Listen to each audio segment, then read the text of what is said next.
réaction ça, sur la rivalité entre les deux équipes. Patrick se joint à nous pour la discussion.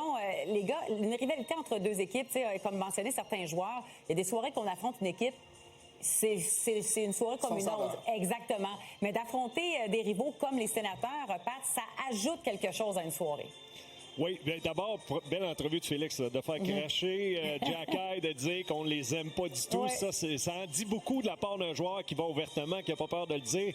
Puis pour l'avoir vécu, là, en étant un ancien des Sénateurs, je peux vous dire que les Canadiens et les Leafs, c'était les deux équipes qu'on aimait le moins en tant que joueur des Sénateurs. Tu joues jamais à la maison. Ouais. Tu affrontes les Canadiens à Ottawa. Il y a plusieurs partisans des Canadiens qui sont là. Même chose ici à Montréal. Mais je trouve ça fantastique pour le hockey d'avoir deux équipes qui sont à peu près au même niveau. En tout cas, deux équipes en progression qui s'affrontent. Puis l'énergie, l'émotion que ça amène dans cette Ligue nationale qu'on n'en voit plus de temps. Là. Ça brasse plus de temps, mais des matchs de rivalité, on en veut. C'est des matchs de série.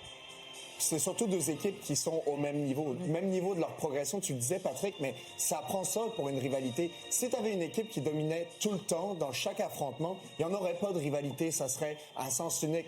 Parce que, justement, ça compétitionne. Ces deux équipes qui sont sensiblement au même niveau. Je pense que le Canadien est en avance. Ils ont passé cette transition beaucoup plus vite qu'Ottawa. Ben, c'est clair que quand tu regardes ton petit frère passer devant toi, tu serres les dents un petit peu, t'aimes pas tant ça. Ben, ça arrive parce que les deux équipes ont du caractère aussi. Il y a des acteurs principaux qui sont dérangeants. Tu penses à Tkachuk, tu penses à Suzuki, Caulfield, sont tellement talentueux. Je pense que s'il y avait une des deux équipes qui n'avait pas de talent, on parlerait pas de cette histoire-là. Puis moi, je pense que c'est important de continuer à l'entretenir, cette rivalité-là, parce que c'est très, très bon pour le hockey aussi. Oui. Oui, on en veut davantage, d'ailleurs, des affrontements entre les grands rivaux. Et Pat, on vient d'en parler avec Antoine, du fait qu'on a peut-être l'impression que le Canadien est devant, parce qu'on a vécu ce fameux reset, cette progression-là. Est-ce que tu penses quelle équipe est avancée par rapport à l'autre, tu penses, toi? Canadien est en avant. Canadien, selon moi, est plus complet. Je regarde les Sénateurs. Moi, ce qui retient mon attention, c'est la ligne du centre. Vraiment une ligne du centre incroyable. Ça, on devance le Canadien de très loin. Pour le reste, je trouve qu'on a le Canadien, c'est un noyau qui a peut-être vécu un petit peu plus d'adversité dernièrement. On a appris à gagner. C'est un noyau qui monte ensemble, qui a vraiment une belle identité avec le Canadien. On est allé en série.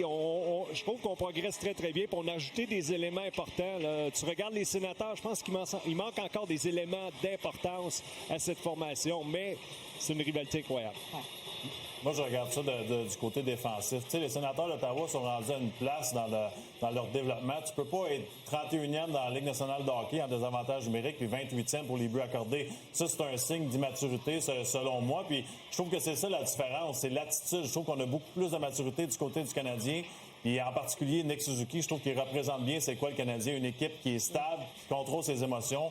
Je trouve qu'on est meilleur de ce côté-là. Ben, en fait, c'est ça que ça prend pour passer à la prochaine étape. Parce que, offensivement, c'est deux équipes très comparables. On a une puissance de frappe qui est indéniable de part et d'autre. Cependant, la différence, c'est l'acceptation de jouer défensif, comme tu le disais, mais l'engagement aussi. Puis, Danny Dubé nous le montrait tantôt, l'engagement de Cole Caulfield avec son bâton, engagement physique. Quand tu es capable de faire cette transition-là avec tes meilleurs joueurs, c'est là où c'est payant, c'est là que tu passes à la prochaine étape. Je sais pas si c'est long de leur côté dans l'ADN des Sénateurs. Je pense pas que c'est naturel pour eux de faire ça.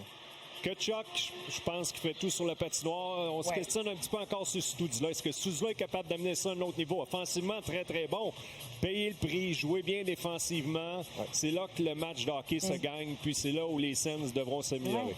C'est fou parce qu'il n'y a pas si longtemps, on se disait que les Sénateurs étaient devant. On était plus rapide dans cette reconstruction-là. Puis aujourd'hui, on dirait que le vent tourné est de là. On a pris un champignon pour aller plus vite. Le mur Félix Séguin. Merci les gars. On prend une pause de retour. C'est la période d'échauffement au Centre Bell.